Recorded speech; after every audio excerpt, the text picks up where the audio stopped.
Hey guys, welcome to my YouTube channel, Dear Pre. Subscribe to my channel and hit the bell icon to get all notifications. Do like, comment, share and save the video. Friends, आज की video में हम BA BSc first year first semester maths paper third solid geometry के most important questions करने वाले हैं for 2023 exams of MD Rohtak, IGU Mirpur, CBLU Bhiwani, KUK and other universities. तो जो भी स्टूडेंट्स मेरे चैनल पे नए हैं, सबसे पहले तो चैनल को सब्सक्राइब कर देना, बेल आइकन को भी प्रेस कर देना, जिससे कि आने वाली वीडियो की नोटिफिकेशन आपके पास जल्दी से जल्दी पहुंच जाए और आप वीडियो को देख लें। तो वीडियो शुरू करने से पहले मैं आपको बताना चाहती हूँ कि जो सॉलिड ज्योमेट्री का पेपर होता है बीए के लिए 26 मार्क्स का होता है और बीएससी के लिए 40 मार्क्स का पेपर आता है, ठीक है। और इसका जो क्वेश्चन पेपर पैटर्न होता है उसमें 5 सेक्शन आते हैं। सेक्शन ए में 2 क्वेश्चन होते हैं, 2 में से 1 करने होते हैं। सेक्शन बी में भी ऐसे ही 2 क्वेश्चन होंगे, 2 में से 1 करना होता है। और जो 2-2 क्वेश्चन आएंगे उनके अंदर 2-2 पार्ट आएंगे, एक 3 नंबर का और 4 नंबर का, ऐसे करके आते हैं। तो सी और डी सेक्शन ऐसे ही इन दोनों में भी 2-2 क्वेश्चन होते हैं और उन दोनों के अंदर से आपको एक करना होता है।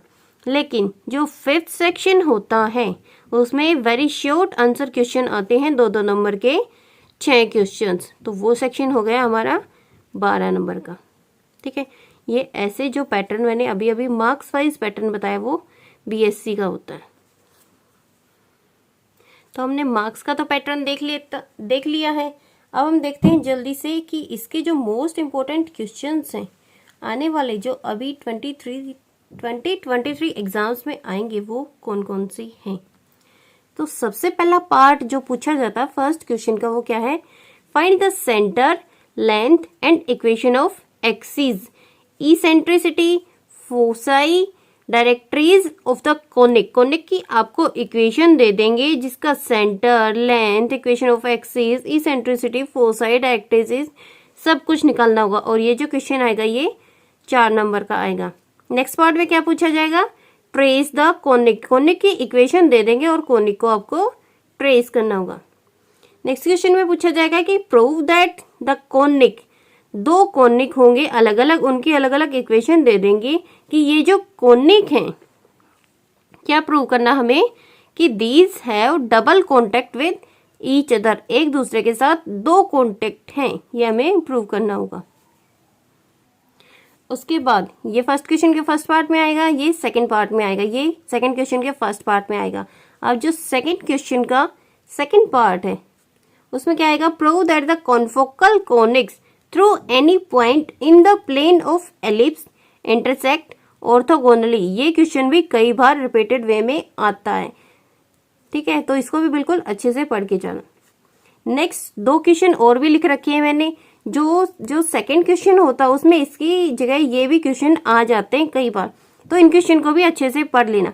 Find the latus rectum equation of axis, tangent at the vertex and vertex of the parabola. Parabola की इक्वेशन दे देंगे, ठीक है, और वहां से आपको latus rectum equation of axis निकालनी होगी and tangent at the vertex and vertex of the parabola, ठीक है।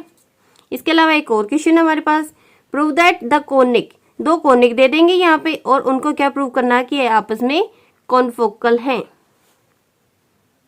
तो सेक्शन ए के ये जो 6 क्वेश्चन मैंने अभी अभी बताए हैं, ये सारे क्वेश्चंस पढ़ लेना। अब मैं आपको दिखाना चाहती हूँ कि मेरे पास एक क्वेश्चन पेपर है जिसके अंदर जो क्वेश्चंस पूछे गए हैं वो कौन कौन से हैं। तो अभी अभी जो मैंने फर्स्ट पार्ट बताया है उसमें से भी देखो बिल्कुल एज इट इज आया कि find the length and equation of axis of the conic. Conic की इक्वेशन दे दी, उसकी लेंथ और इक्वेशन ऑफ एक्सिस निकालनी होगी। सेकंड पार्ट में बिल्कुल सेम पूछा गया है कि इक्वेशन दे रखी और ट्रेस द कोनिक पूछा गया है।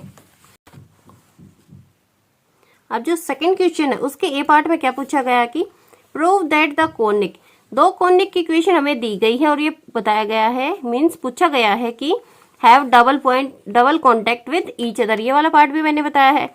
और इसके अलावा जो अगला है वो भी मैंने बताया कि prove that the conics, 2 conics की इक्वेशन दे रखी है और वो प्रूव करने की कॉन्फोकल है। तो बिल्कुल एज इट इज क्वेश्चन आएगा, सिर्फ इक्वेशन को चेंज कर देंगे एज इट इज आएगा, जो मैंने बताया ना बिल्कुल इसी के अंदर से आएगा, इससे बाहर से कुछ नहीं आएगा। तो फर्स्ट सेक्शन हमारा कंप्लीट हो जाता है। सिर्फ ये 6 क्वेश्चन कर लेना, आप अच्छे से रिवाइज करके जाना क्वेश्चंस को, जिससे कि आपका क्वेश्चन पेपर बिल्कुल अच्छे से हो जाए। अब हम सेकंड सेक्शन में देख लेना। सेकंड सेक्शन में थर्ड और फोर्थ क्वेश्चन आएगा। तो थर्ड क्वेश्चन के फर्स्ट पार्ट में क्या आएगा, find the centre of 2 spheres which touch the plane. Plane की इक्वेशन दे देंगे और वो प्लेन किसी पॉइंट पे टच करता है तो उस पॉइंट को दे देंगे, एंड स्फीयर की भी इक्वेशन दे देंगे, तो उनका आपको सेंटर निकालना होगा। और इसका जो सेकंड पार्ट है उसमें क्या पूछा जाता है कि 2 sphere of the radii R1 and R2 cut orthogonally, prove that the radius of common circle is R1 R2 by under the root R1 square plus R2 square. तो फर्स्ट क्वेश्चन के दोनों पार्ट में यही questions आएंगे। अब देख लो, जो मैंने क्वेश्चन पेपर अभी जिसके मैं क्वेश्चंस दिखा रही थी उसके अंदर भी बिल्कुल ऐसे ही आया, पर थोड़ा सा अलग वे में पूछा गया है। जैसे कि इसके अंदर रेडियस निकालनी थी, प्रूव करनी थी कि इसकी रेडियस दी हुई है, इसमें रेडियस फाइंड करनी है, and centre of the circle भी फाइंड करना है। ये दोनों क्वेश्चंस इकट्ठे करके पूछ रखे हैं इसमें, जिसमें कि स्पेयर की इक्वेशन दे दी और स्पेयर यहाँ पे किसी प्लेन से कट हो रहा है तो प्लेन की भी इक्वेशन दे दी। तो क्वेश्चंस ऐसे ही आएंगे। ठीक है, समझ में आ गई। तो बी सेक्शन के 2 पार्ट तो यहाँ से हो गए, मीन्स एक क्वेश्चन हो गया, या फिर एक क्वेश्चन का एक पार्ट तो इन दोनों को मिक्स करके भी आ सकता है। ठीक है, तो यहाँ पे सेकंड पार्ट और देख लेते हैं कि find the limiting points of the coaxial system. Coaxial system determined by the 2 spheres whose equation आज। 2 स्फीयर होंगे, उनकी इक्वेशन आपको दी गई होगी और आपको क्या निकालने हैं, limiting points of the coaxial system. ठीक है, और अभी जो क्वेश्चन पेपर दिखा रही हूँ उसमें बिल्कुल एज इट इज क्वेश्चन आया हुआ है कि find the limiting points of the coaxial system determined by 2 sphere whose equation are. तो इक्वेशन दी गई है, बिल्कुल सेम क्वेश्चन आया हुआ है। इसके अलावा जो नेक्स्ट क्वेश्चन आएगा मीन्स फोर्थ क्वेश्चन का ए पार्ट, उसमें पूछा जाएगा कि find the equation of the right circular cone. एक पार्ट में तो पूछा जाएगा कि राइट सर्कुलर कोन की आपको इक्वेशन निकालनी है, और जो नेक्स्ट पार्ट है उसमें क्या पूछा जाएगा कि राइट सर्कुलर सिलेंडर की इक्वेशन निकालनी है। और कंडीशन बिल्कुल सेम भी हो सकती है, मीन्स इक्वेशन को तो चेंज करके ही देंगे, कंडीशन सेम भी हो सकती है और कंडीशन थोड़ी बहुत अलग भी हो सकती है। तो यहाँ पे क्या कंडीशन दी गई है कि विच पासेस थ्रू द पॉइंट।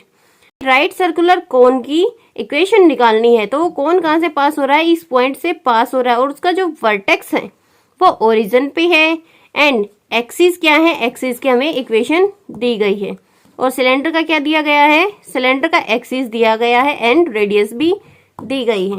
अब हम देख लेते हैं जो मैं क्वेश्चन पेपर ले हुई हूँ इसमें कौन कौन से क्वेश्चंस आए हैं। तो इसमें ऐसे ही क्वेश्चंस आए, find the equation of the cone, यहाँ पे कोन की इक्वेशन आई है, नेक्स्ट पार्ट में राइट सर्कुलर सिलेंडर की आई हुई है। तो सिलेंडर वाली में थोड़ा सा चेंज करके आया हुआ है, सिलेंडर के अंदर 2 सर्कल्स होते हैं। ठीक है, उन दोनों सर्कल्स की इक्वेशन दी गई है, लेकिन जो कोन वाला क्वेश्चन है वो बिल्कुल ऐसे ही आया कि इसका वर्टेक्स भी दे दिया और वो पासिंग थ्रू द कर्व की इंटरसेक्शन की जो लाइन है उनकी इक्वेशन दी गई है। ठीक है, तो आप अच्छे से रिवीजन कर लेना इन सारे क्वेश्चंस का, जिससे कि क्वेश्चन पेपर बिल्कुल पूरा का पूरा करके आओ। तो यहीं पे हमारे बी सेक्शन के इंपॉर्टेंट क्वेश्चंस कंप्लीट हो जाते हैं। अब हम चलते हैं सेक्शन सी की ओर। सेक्शन सी में कौन कौन से क्वेश्चंस हैं जो कि मोस्ट इम्पोर्टेंट हैं। तो सबसे पहले पार्ट में क्या पूछा जाएगा, find the equation of the tangent planes to the surface. Surface के ऊपर 2 टेंजेंट प्लेन्स होंगे, उनकी इक्वेशन निकालनी होगी। ये यहाँ पे सरफेस की इक्वेशन दी गई है। अब जो सरफेस है वो क्या है, पैरेलल टू द प्लेन, वो सरफेस किसी और प्लेन के पैरेलल है, और पैरेलल की भी मीन्स प्लेन की भी इक्वेशन यहाँ पे दी गई है। तो यहाँ पे आपको इक्वेशन ऑफ टेंजेंट प्लेन्स की इक्वेशन निकालनी है। नेक्स्ट पार्ट में क्या आएगा, find the condition that plane की इक्वेशन दे दी, शुड टच द कोनिकॉइड, और कोनिकॉइड की इक्वेशन दे दी, और ये हमें कंडीशन निकालनी है कि प्लेन और कोनिकॉइड कौन सी कंडीशन में आपस में टच करेंगे। नेक्स्ट पार्ट में क्या पूछा गया कि prove that the sum of the square of the reciprocal of any 3 mutually perpendicular diameter of an ellipse is constant, ये बिल्कुल सेम एज इट इज आएगा, इसमें कोई क्वेश्चन मीन्स इसमें कोई भी इक्वेशन चेंज नहीं आएगा। ये प्रूफ का क्वेश्चन है, ये बिल्कुल एज इट इज आएगा और ये कई बार रिपीट होके आता ही आता है, तो इसको भी बिल्कुल अच्छे से करके जाना। नेक्स्ट पार्ट में क्या है, find the equation of the polar of line. Line की इक्वेशन दी गई है with respect to the conicoid, और कॉनिकॉइड की भी इक्वेशन दी गई है in the symmetrical form. Polar line की इक्वेशन निकालनी है। और इन 4 क्वेश्चंस के अलावा एक क्वेश्चन और भी है, तो इसको भी बिल्कुल अच्छे से पढ़ लेना, क्योंकि ये भी कई बार रिपीटेड वे में आता ही आता है। कई बार ऐसा होता है कि 2-3 यूनिवर्सिटीज के जब क्वेश्चन होते हैं तो उनमें तीनों के तीनों में यही क्वेश्चन आ जाता है सेम एज इट इज।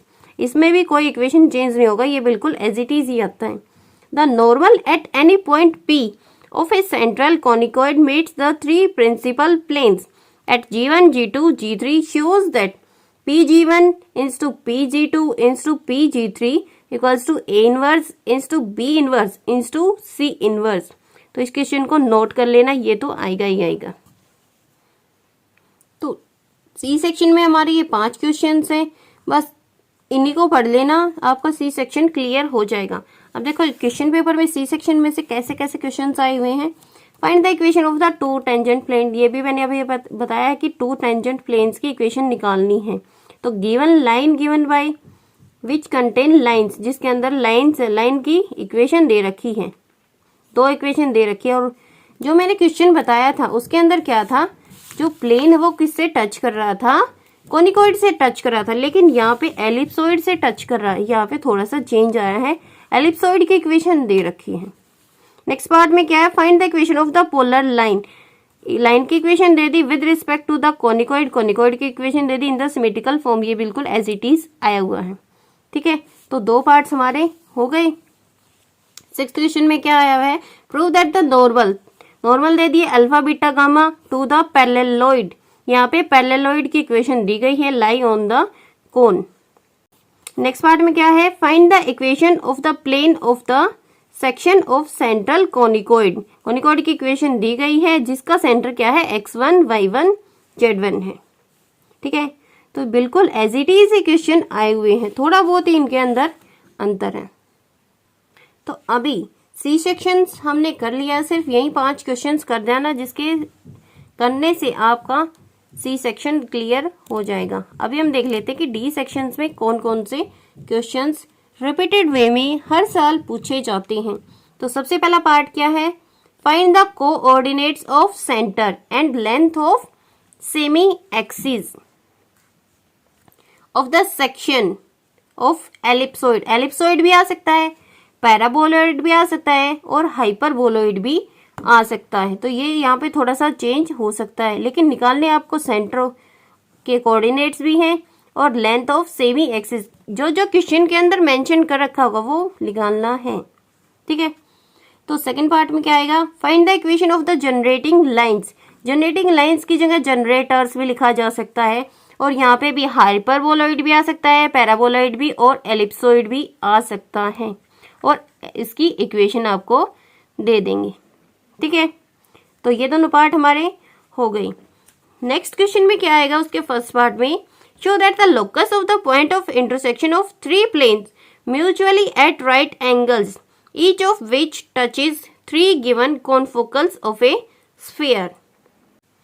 ये क्वेश्चन बिल्कुल एज इट इज आएगा, इसमें कोई भी चेंज नहीं होगा, तो इस क्वेश्चन को भी नोट डाउन कर लो क्योंकि ये तो आएगा ही आएगा। इसके अलावा जो 8th क्वेश्चन के लास्ट पार्ट में क्या आता है, रिड्यूस द इक्वेशन। आपको कोई भी इक्वेशन दे देंगे और उसको स्टैंडर्ड फॉर्म में रिड्यूस करके लिखना होगा। ठीक है, तो 7th और 8th दोनों क्वेश्चंस हो गए हैं, 2 पार्ट 7th के हो गए, 2 पार्ट 8th के हो गए। अब हम देख लेते हैं कि क्वेश्चन पेपर के अंदर कैसे क्वेश्चंस आए हुए हैं डी सेक्शन से। ठीक है, तो डी सेक्शन के 7 पार्ट के फर्स्ट में आया हुआ है कि कोऑर्डिनेट्स निकालने और लेंथ भी निकालनी है, ऐसे ही मैंने बताया था। ठीक है, यहाँ पे भी एलिप्सॉइड आया हुआ है, और जो एलिप्सॉइड है वो किसी प्लेन से कटा हुआ है, तो प्लेन की भी इक्वेशन दे रखी है। नेक्स्ट में यहीं पे इक्वेशन में जनरेटर्स आए हुए हैं, मैंने अभी बताया था, या तो जनरेटिंग लाइंस दे देंगे या फिर जनरेटर्स दे देंगे। अब मैंने बताया था यहाँ पे हाइपरबोलॉइड है, लेकिन यहाँ पे पैराबोलॉइड आया हुआ है। ठीक है, तो हाइपरबोलॉइड, पैराबोलॉइड या एलिप्सोइड, तीनों में से कुछ भी आ सकता है।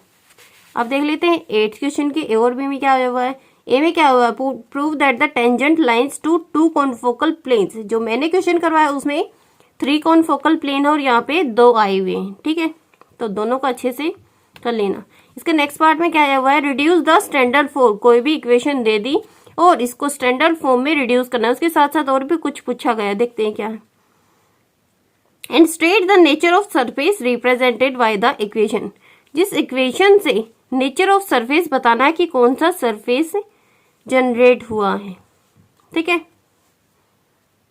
तो यहाँ पे हमने A section, B section, C section और डी सेक्शन, चारों के चारों सेक्शंस के मोस्ट इंपोर्टेंट क्वेश्चंस कर लिए हैं। इसके अलावा जो 5th सेक्शंस में स्मॉल क्वेश्चंस आते हैं वो देख लो कि स्टेप्स क्या आते हैं। जैसे कि फाइंड द सेंटर, जो छोटे क्वेश्चंस होते हैं जिसमें ज्यादा लेंथी आंसर नहीं होता उसको 2-2 नंबर में दे दिया जाता है। जैसे कि सेंटर ऑफ कॉनिक की इक्वेशन दे दी और उसका सेंटर निकालना है। Find the equation of the tangent to the conic, conic दे दी और उसका पॉइंट दे दिया कि इस पॉइंट से उसका टेंजेंट निकालना। Find the centre of the conicoid, बिल्कुल सेम क्वेश्चन आए हुए हैं। इसके अंदर भी सेंटर पूछा गया है, इसके अंदर भी सेंटर, इसके अंदर टेंजेंट की इक्वेशन पूछी गई है, अगले में भी इक्वेशन पूछी गई है स्फेयर की ऑन द ज्वाइन। 2 पॉइंट्स के अंदर जो ज्वाइन होता है इज द डायमीटर, इसकी इक्वेशन बताओ। या फिर थ्योरेटिकल क्वेश्चन भी आ सकता है कि define cone and it's vertex, define cylinder and it's generator. तो स्मॉल क्वेश्चन बिल्कुल इसी टाइप के आएंगे। तो बड़े क्वेश्चंस को रिवाइज करते करते छोटे क्वेश्चंस भी देख लेना, मीन्स डेफिनेशन वगैरह देख लेना। डेफिनेशन वगैरह भी आ सकते हैं क्योंकि न्यूमेरिकल टाइप तो बड़े क्वेश्चन भी बिल्कुल एज इट इज ही थे, तो ये तो आप कर लोगे, ठीक है। तो यहाँ पे हमारा जो मोस्ट इंपोर्टेंट क्वेश्चंस का सेक्शंस था ए, बी, सी और डी, और उसके साथ साथ हमने ई भी कर लिया है। तो इसी के साथ हमारे solid geometry paper 3rd maths के मोस्ट इंपोर्टेंट क्वेश्चंस कंप्लीट हो गई। अगर आपको वीडियो अच्छी लगे तो लाइक, कमेंट, शेयर और सब्सक्राइब करना ना भूलना। Thank you.